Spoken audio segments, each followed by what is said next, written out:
Hey y'all, welcome to the Dirt Road Grocery Store. Today I'm going to be canning some of our yellow squash from the garden. This is a jar from last year. I've got more that we just picked over the last day or two that I'd like to get in jars to save for the rest of the year. I want to show you a couple of things to check on your pressure canner before you start using it. You always want to give it, there's a couple of safety features you want to check and make sure nothing's going on.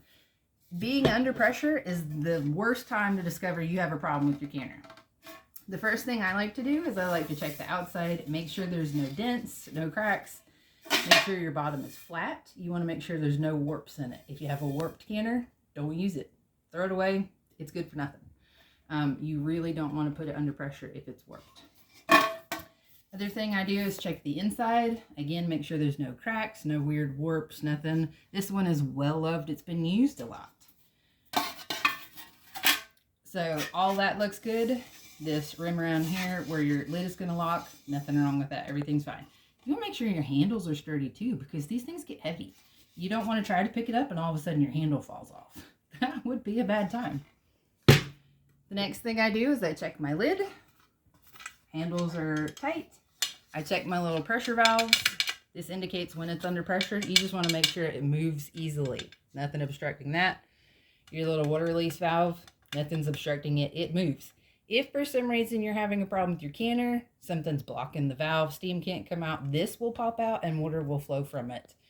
You don't want to be standing next to it, but you also just want to make sure you check all these things so this doesn't have to do what it's supposed to do. That being there is great. Next thing you do is you check your little vent hole.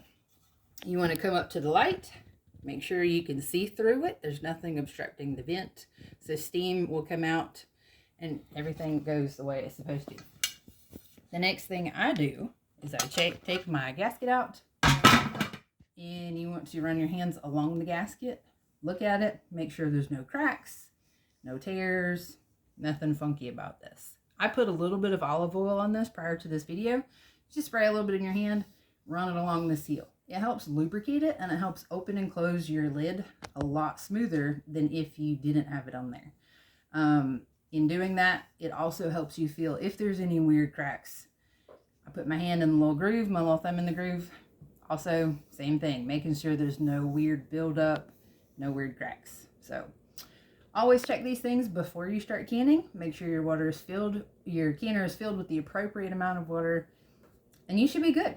Follow your directions on how much water to put in there. Make sure your heat's not too high. You run too high temperature, you can dry up your canner, and then you can warp it. Bad time. So thanks for watching. I hope this helps, and happy canning.